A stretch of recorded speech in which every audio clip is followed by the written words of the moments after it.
staff, management, or sponsors. Welcome to TrentoVision, where bad ideas get pulverized and the truth will set you free. TrentoVision is hosted by Tom Trento. Tom can be reached at 561-319-5533 or Tom at TrentoVision.tv. Listen and watch every weekday from 3 to 6 p.m. on AM 1470 WNN and TrentoVision.tv. Now, let's get a peek at Tom's view of the world. Here's Tom Trento. Yeah, we're peaking all over the place today. And CJ is peaking because she is back with us for the first time in how long? A week? Yeah. Good. And so far, no. And everybody's happy except for Mark. Yeah, CJ. Mark lost his seat. Yeah, I lost my CJ's seat. back. CJ usurped my seat. Mark is the disembodied voice. Again. But then he had an opportunity to be embodied as CJ was recuperating. And you're keeping your food down, so that's good over there. And Mark was embodied in CJ's seat, and he kind of liked it. He kind of got used to it. Like, this is pretty cool. Well, we only have room for the two chairs here, so he's disembodied again. Back to limbo. But I guess we could let's do a 4-camera shoot. We can have a camera on everybody. That's what we can do. Everybody's a star. Overhead camera. Everybody's a star on TrentoVision. That's the way it works. You know, we're solving the world's problem and having a good time too. Hi, you're with Tom Trento, your host, TrentoVision.tv. That's the video side. You can watch this anywhere you get an internet signal. You can even watch it on your smartphones and your Google phones and all those other things. We are building a new TrentoVision website as I speak. Actually, right? Yes.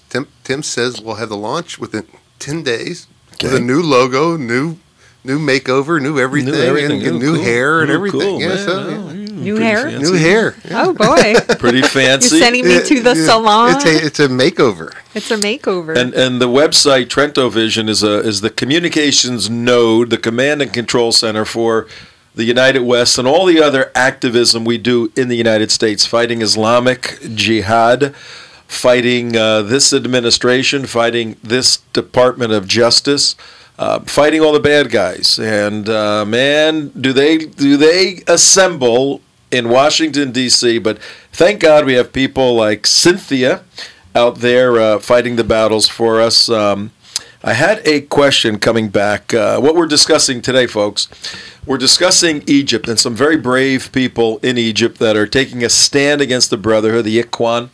And we're discussing the future, which is just a week away for Egypt. There's a referendum, a vote, a nationwide vote for all Egyptians to accept or reject the new constitution. The new constitution is the Quran, basically. Okay, it codifies Sharia law to a degree that has never been codified before in Egyptian history. And as Jerry, I don't know if Jerry's still on. Is Jerry still on the phone? I don't know. I don't think Is Jerry? so. No. All right, we let him go. Yeah. He mentioned Spengler, some of these these writers. I've read their work talking about Egypt becoming a new North Korea. Very interesting. Well, has Egypt ever been a democracy? No, but it's been a country that, with Mubarak from the West, different than Cynthia sees, from the West, maintained peace with Israel, maintained some stability there from the West, and some future, hopefully, a place to produce food and have a good living and tourism and pyramids. Yes, we see the veneer, obviously. But underneath it was rotten, as she said, for 60 years. Well, and with this referendum comes with a new military martial law. Right now, yeah. And where if anybody goes out and protests against this new referendum being passed or protests all the Cynthia Farhats get raped or crushed. And they do have roving gangs of people out there ready to rape women and everything like that. And who's the military armed by and funded by but us in the United States in this administration? Let's give a hand to the United States. Well, so that's just a perfect circle there. Yeah, it's amazing. Mike, I sent you the 2 links just now. One is the demonstration on Saturday. The other one is the the kidnapping of the ambassador to Venezuela. I think. Right? Yeah. All right. And also with the this new regime comes even a more stepped up anti-Semitic Jew hatred, where they're basically calling for war against Israel again. Yeah, and Cynthia, our guest, folks, on Trento Vision here, Cynthia Farahat, she's a fellow with the Middle East Forum, which is Daniel Pipe's organization out of Philadelphia. Been to his office many, many times. Great bunch of people and there. Always left without a check, I might add. Hey, Daniel, help us out a little bit. What the heck is that about? Yeah. And you are the director of advocacy for Coptic Solidarity, and that's a Coptic organization trying to bring together people to bring awareness to the world as to the plight of not just Coptics, but her definition, Cynthia's definition of the moderate Muslim. Right. And that we play around, not play around. We do a lot of analytical work on the term moderate Muslim as a technical term, or as sort of just a label for a type individual. But Cynthia, I have. Is this the video or just some pictures? Just some photos. Yeah, cue up the video. We'll play a little bit of it in a bit, and then we'll do the ambassador too as we get into Washington now. Cynthia, I have one question for you as we launch into your work here in the United States, and in particular on Saturday. There's 10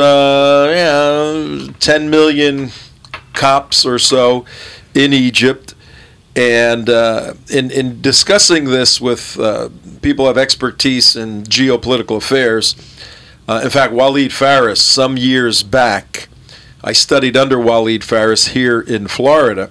Some years back, he was promoting an idea, sort of an East Timor idea of an enclave, of an area of Egypt for the Copts, where you basically have your own state. Is that now? Don't have a knee-jerk reaction to this. Let's bring her back up. Is that absolutely, absurd, or is there any possibility in any geopolitical configuration where the Copts could have their own part of Egypt?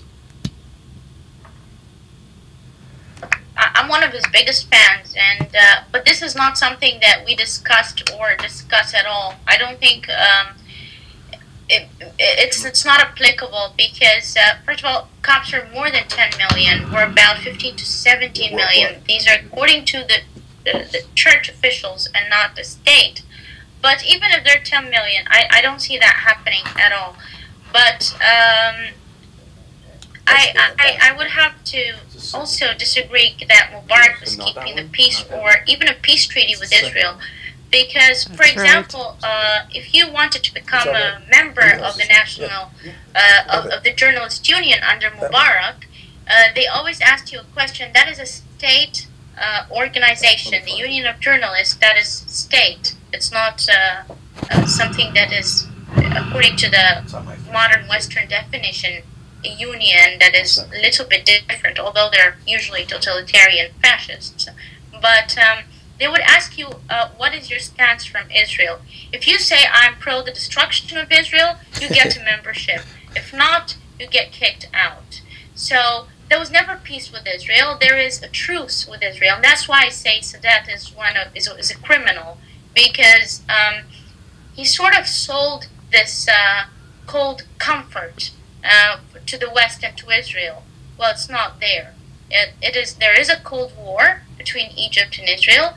The current definition of so-called peace from the Egyptian perspective, and has been since Sadat implemented it, was the Islamic concept hudna. Right. You have to be familiar with the Islamic concepts of war to understand that. It's a hudna. It's just truce until the Muslim ummah, which is the Muslim nation, is strong enough to fight Israel. And Allah willing, with the funding and the arming of the United States, Egypt is going to get there. So this has to immediately stop. Right. Well, that's the other part of the equation. Immediately stop. Because And this is what everyone asks me, will Egypt go to war with Israel? Well, it will go to war with Israel as long as America supplies it and gives them the opportunity to become strong enough to face Israel in a conventional war. What I learned at school since I was 7 years old, maybe younger, is that we are not killing the Jews in Israel because we are weak. Because they're keeping us weak. Of course, it's their fault. It's their fault. Everything is blamed on the Jews, of course. So the only they say the problem we cannot fight Israel is because we're weak. That is why they have peace. It's not because they want peace. It's because they can't go to war. There's a huge difference, and that was Mubarak's. That's what he did. That's why they do not approve of our political party. According to court, they said that our political party threatens national security because we want peace.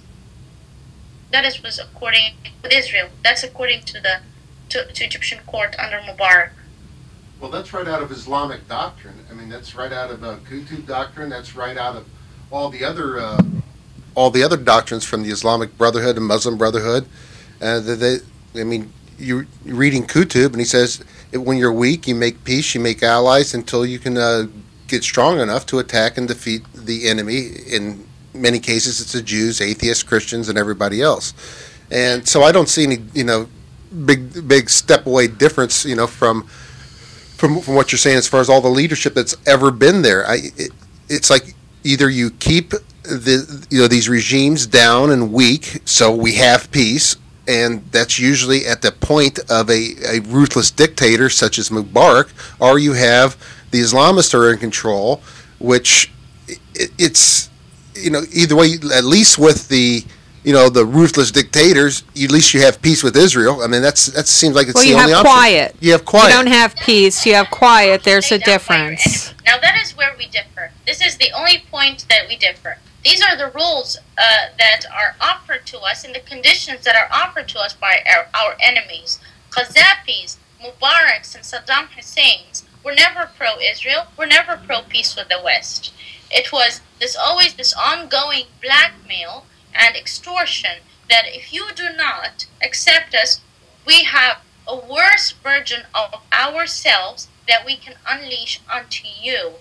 That is the rules that are applied by and dictated by your enemies. But these are not the rules of Egypt's demographics. That's not the reality of Egypt, and that is the difference. That is what I'm saying, that it does not have to be that way. Because, in this equation, whether it's the Islamic dictator or another worse version of himself, a lesser of two evils, always equates to destruction and evil. This is an equation that we lose both ways. Show me one case. Short term through the Islamists, and long term through the dictators that breed them and like pests. So this is an equation that I totally refuse. We have to dictate our own rules, especially that America is the strongest superpower on planet Earth. Well, let me ask you this. Wait, hang on one second. Cynthia, where could we? Trust me, they're terrified of America. But America needs to put its own rules and its own standards, and they will just follow. A strong horse and a weak horse, according to Bin Laden's analogy. That's what we have to keep in mind. And there are a lot of people like me, and like you, and like everyone else, and actually they're the majority. If you are going to even take Morsi's elections into account and take it seriously, it's almost half the population voted against the Brotherhood. So why not start taking that seriously and supporting civil society that says they want peace with Israel, religious freedom, economic freedom, and become civilized. And by the way, we did have that for a while. Egypt was not always what you see today. Egypt was what you would call, according to 2012 euphemisms, an Islamophobic state. We had an atheist running our Ministry of Education. We had someone that would be described as an Islamophobe head of our parliament and head of our government in 1923, and he was an elected politician. We did have elections from 1920, from 1919 revolution until 1952. Egypt was almost a Western state. We had a Jewish minister, Qattawi Pasha. We had absolute religious freedom and secularism and capitalism. Hey, Cynthia, this is Tom. Where can we find a good video? I thought there was one on my Facebook page, which somehow disappeared, of the there. I think I just found it. It jumped over to that side. Okay, I want to show while you're speaking about Saturday. I want to show. Yeah, this is it right here. Mike, I'm going to send you this right now, and while Cynthia Farahat is discussing what took place Saturday, you can roll this B-roll over what she's saying, and here we go. Okay, all right. Let's switch gears to Saturday, and for the people just coming in at 21 minutes past 5 o'clock on the 10th, December 10th already. Oh my God! Oh, happy Hanukkah, third day of Hanukkah, right? For all the Jewish people out there, and happy almost Christmas for all the Christians. We'll skip Kwanzaa and those other make-believe things there. But we have Cynthia Farahat on, who's an Egyptian living now in exile in the United States. She's a political activist, and over the weekend, she organized, one of the chief organizers of a significant rally in front of the White House, condemning President Obama for being in bed with Egyptian President, Muslim Brotherhood member Mohammed Morsi. You probably know, Cynthia, Mr. Morsi was educated at USC, right here in the good old USA. Had a couple of kids here, taught here, and just had a grand old time living in the United States of America. What took place Saturday? How'd you get everybody together, and what was the purpose, and what has been the impact? Actually, what happened on Saturday was pretty significant. Even there's a group in Egypt called Officers for the Revolution, dissidents inside the military against Islamic dictatorship and military dictatorship, said that it was a historic march. What happened was there were a lot of Muslims and Egyptian Americans that went out to protest against the current U.S. administration's foreign policy and against Morsi's Nazi dictatorial rape of power in Egypt and against his constitution. There were pretty defined reasons why we went out. It was organized by Coptic Solidarity and the National Salvation Front. The National Salvation Front is the legitimate spokes organization for Egyptian protesters.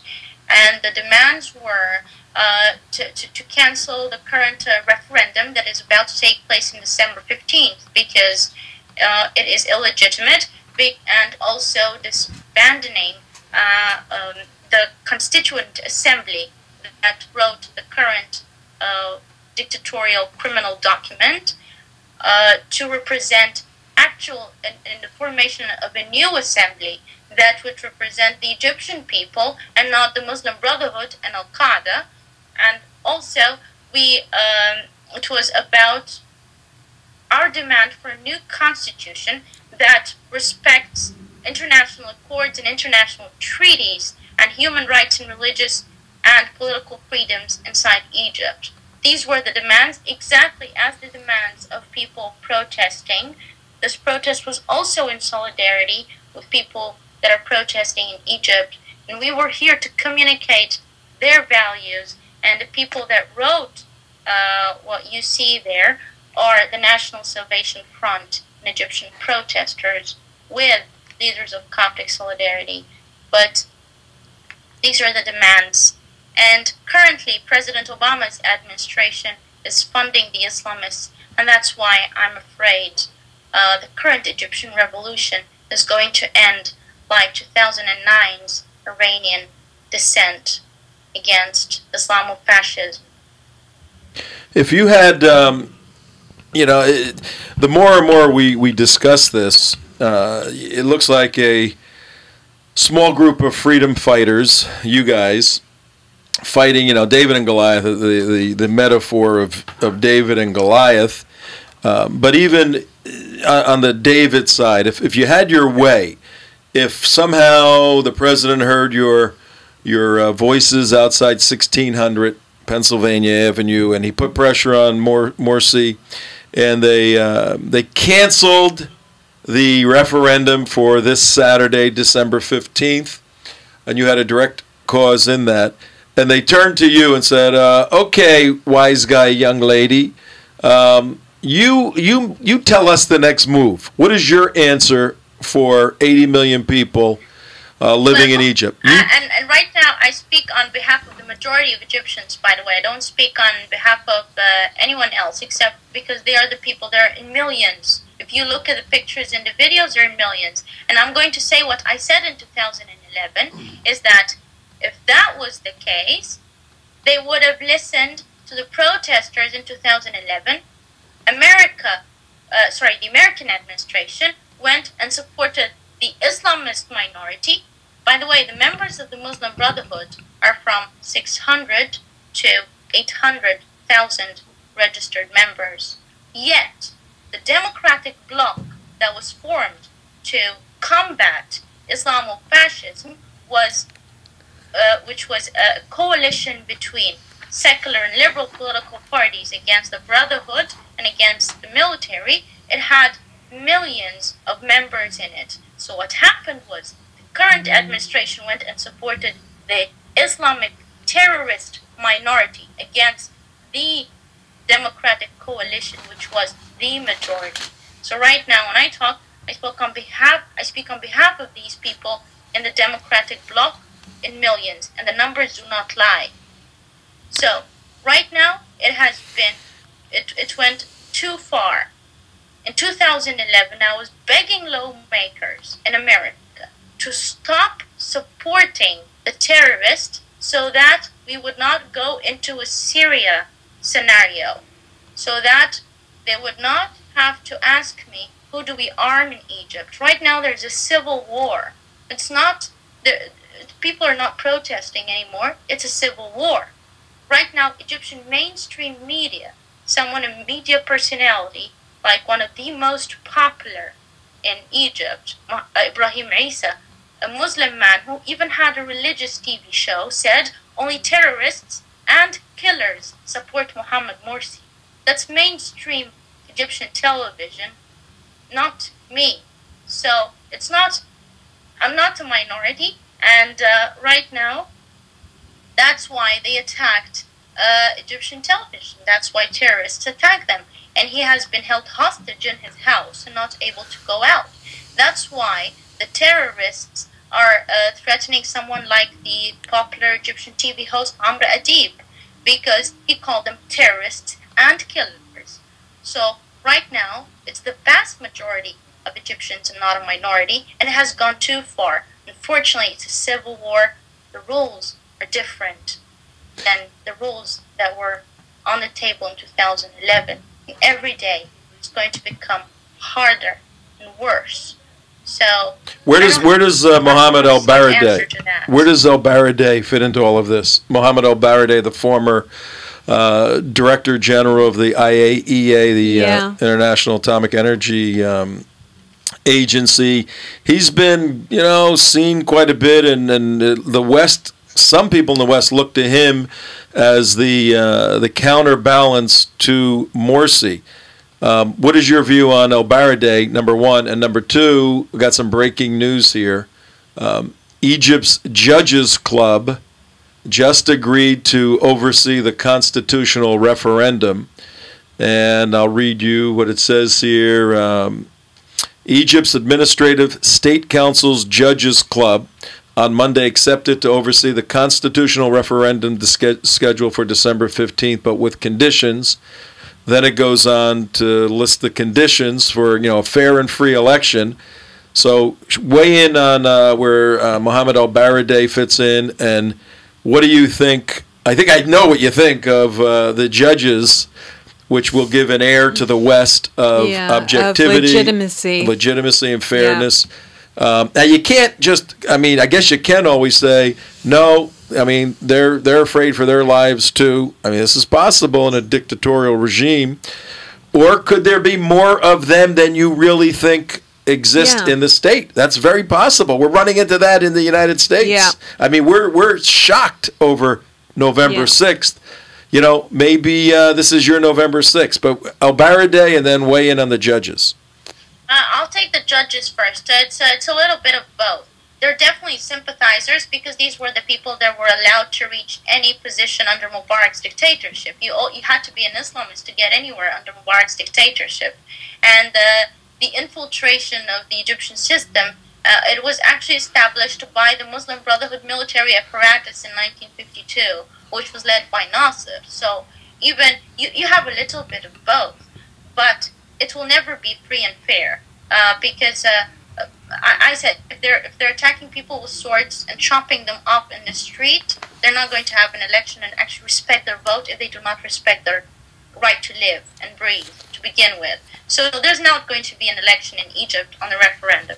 The second question, when it comes to El-Baradei, I was the first Egyptian that wrote an article against him in Egypt. Good girl. Because I blame the Iranian nuclear bomb on El-Baradei. I think that it was a disaster that he had this position. He was not supposed to be allowed to be where he was at. And I blame him for nuclear Iran. So I despise El-Baradei, and he's part of the problem, not part of the solution. And if he did not have the blessing of Mubarak's regime, he would not have been where he was at the agency, at the atomic agency. So El-Baradei, because that is despair. When people go after Baradei, they don't know what I'm telling you. I'm a researcher, and that's why I'm saying this. They're shocked when I say this stuff in Egypt because they don't know it.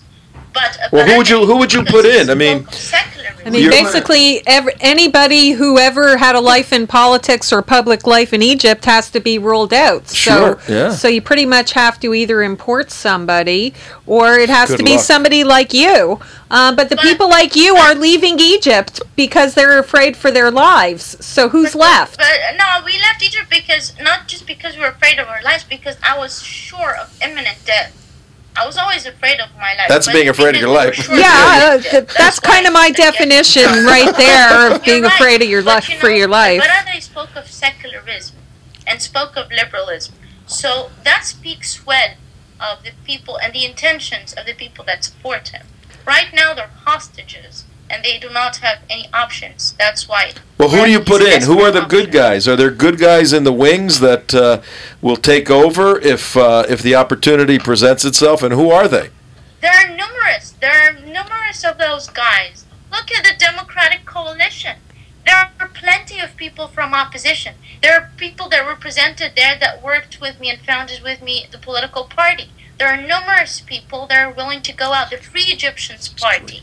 It is a capitalist, secular, classic liberal political party. There are numerous, countless, but they have no leverage. You know what the administration did? They refused to meet with them. These are leaders, and actually elected leaders in their parties, unlike the Muslim Brotherhood terrorist international cult. So we don't have leverage. It's all about international leverage. You don't have the weapons either. That's the problem, part and of the problem. Weapons, disarmed, and cardboard signs. Not total regime. Well, welcome to our world. Yeah.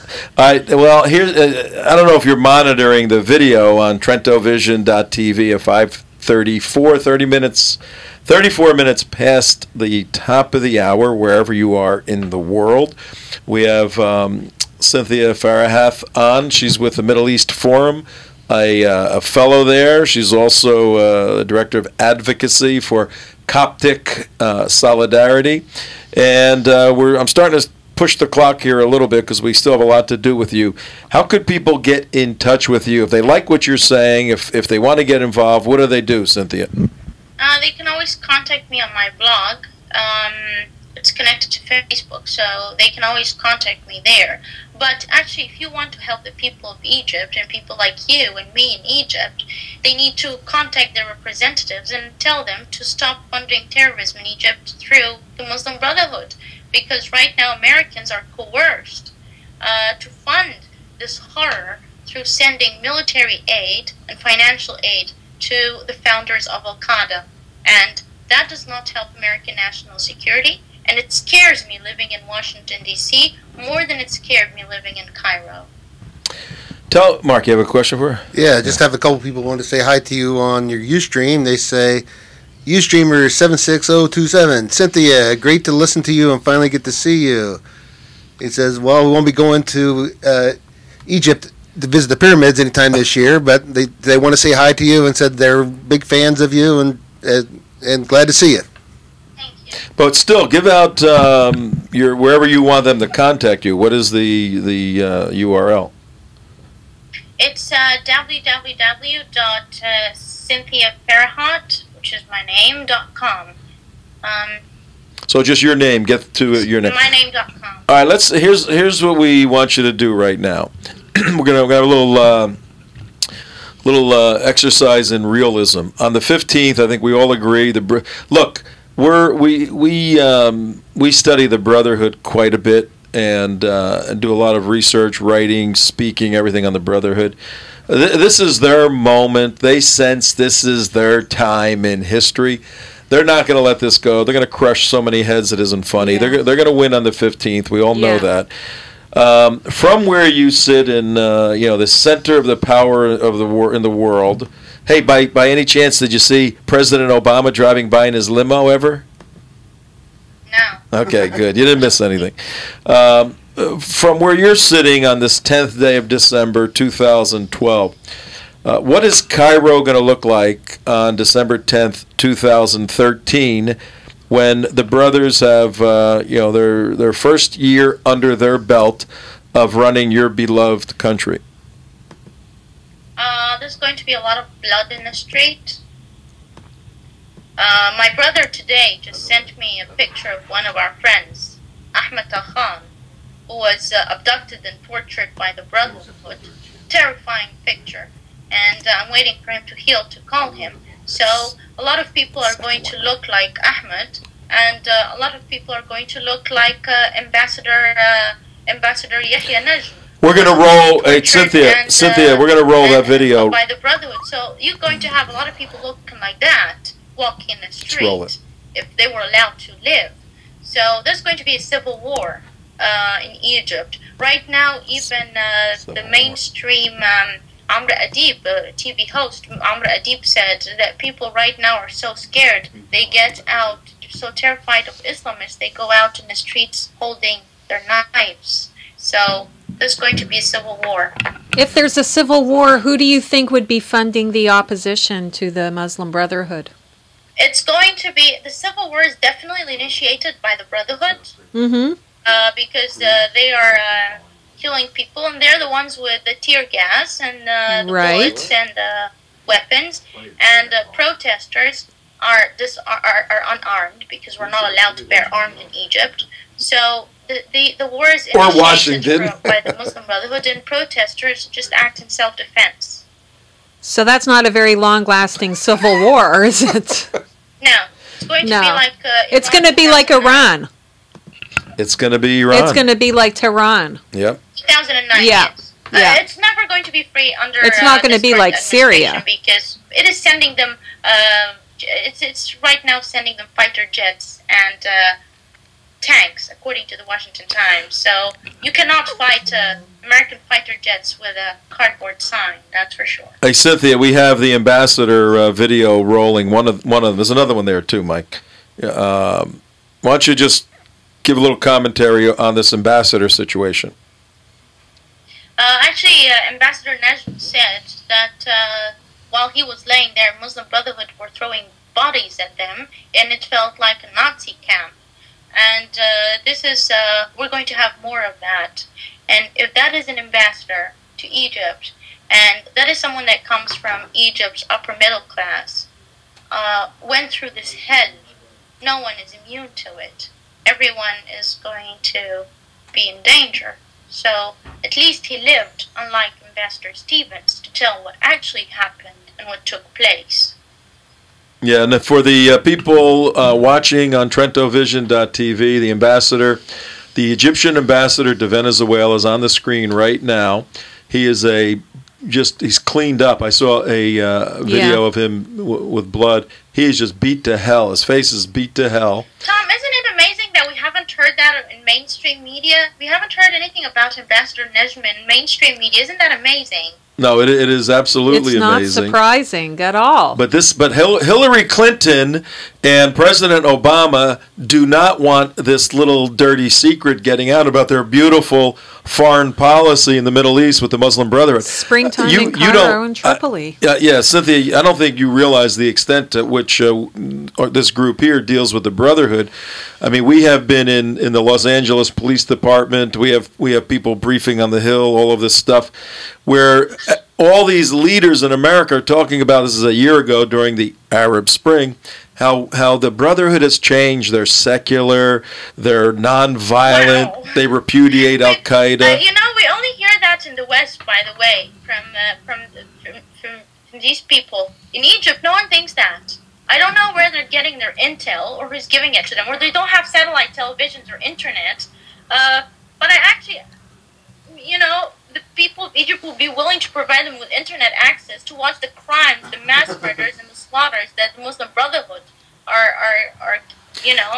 doing in Egypt. It's just absolutely disgusting and disgraceful. Yeah, Hillary and Mohammed Morsi, were dating together in Gaza and saved the world from Israel killing terrorists over there. What is the Brotherhood? The best argument against the American education system is Mohammed Morsi got a degree. Yeah. From here. Yeah, USC. That is frightening. That is affirmative action at its worst. I know. What is? We only have a few minutes left with you, Cynthia Farahat. What is the Brotherhood's end game? I mean, we know it's the establishment of the caliphate and the advancement of Sharia law, but they got to run a country. I mean, they got to figure out how to make the trains run. They got to figure out how to get food. The food situation, from what we understand, is horrendous. The capability to produce your own food. You import food in Egypt. How are they going to run a country if they have a theocratic goal of pleasing Allah by implementing Sharia worldwide? Just exactly as the Ayatollahs in Iran are doing it, which is behind nukes. So if Iran is going to get away with it, expect a Muslim Brotherhood in Egypt hiding behind nukes. That's how these people protect themselves and stay in power. Will it be possible for the Muslim Brotherhood, a hardcore Sunni organization, to work with a hardcore Iranian Shia? We hate the Shias. Sunnis hate the Shias. Shias hate the Sunnis. Can those two evil groups work together? It is very possible if it's to collaborate against the absolute, the great Satan and the little Satan. But they don't need to go this far. You have a Sunni nukes in Pakistan, so they really don't need to go as far as Iran, although they would definitely collaborate with Iran. And the Muslim Brotherhood have been visiting Iran quite frequently over the past few years. Oy vey, it's amazing. All right, well, let's wind this down. This wonderful, uplifting. But you know what? We got to deal with realism on this show and in life. We got to know the facts as they are, not as they. Yeah. And the only thing where you and I may disagree is the extent at which the citizens of the country want Sharia, whether they understand it or not. Want to live for Allah in a strict religious discipline. You say the majority don't. My understanding of the facts, the data, is that a majority do. I pray and I hope I'm wrong. I hope you're right. But what are your concluding thoughts here? We really appreciate. We're going to keep you on for about 20 minutes, half hour. 20-second comments here. Yeah. Okay, comments from the youth. Hold on. Hang on. By the way, what? Actually so 1 second. Under Mubarak's regime, no one was allowed to speak. I didn't know that before a year ago, by the way. So the information I'm talking, this opinion in 2010 wouldn't have been there until I actually saw it with my own eyes. So if you go online and watch the millions of people protesting and saying we don't, Madaniya wala Islamiyya wala Askariya, which is we wanted a civil state, neither Islamic nor military state, and you see millions have been screaming that for a year, you might agree with me. I wouldn't have agreed with myself if I hadn't seen it. All right, we have some comments for you on the Ustream crowd. This girl has to come back. She has so much to offer to set the record straight. Agree. Great guest, and yeah, you're a hit. You're a hit. Thank you, appreciate it. Americans are the kindest people on earth, that's why. Yes, we are. Yes, we are. But no, we appreciate. Except if we take your seats. We appreciate you spending 3 hours with this crew, no less. CJ, one last thought on your part, then we'll let Cynthia No, close I think everything is perfect. It was absolutely great, but I would absolutely love it if you could check back with us next week, maybe on Monday. Yeah, let's do that for sure. And tell us what you learned over the weekend after the quote vote happens. Yeah, Cynthia, and if you get a flash update that you want to spring on us, don't hesitate to give Tom or us a call, and we'll break it for you. Yeah, really appreciate all the background and so just much. the That was experience. Great. You asked great questions. All right, take a minute. You like to talk and you're good at it, but look at your watch. Take a minute and give us a closing thought. 60 seconds. Your closing argument. Not Egyptian 60 seconds, an American 60 seconds. Go ahead. Okay, this is my message to all our American friends. Please contact your congressmen and senators and ask them to stop the funding of the killing machine in Egypt. That's it. I like Okay. that. Stop the All funding of the killing machine in Egypt. We entitled this show today, Brave Egyptians, and that you have our support, our commitment to help, and our prayers for you. And let's just give Cynthia Farad a hand. All right. Take care, okay? Thank you, Cynthia. Great to meet you. Great. All right, bye-bye. Bye. Say goodbye to Cynthia there. Okay, well. No, she's great. She was great.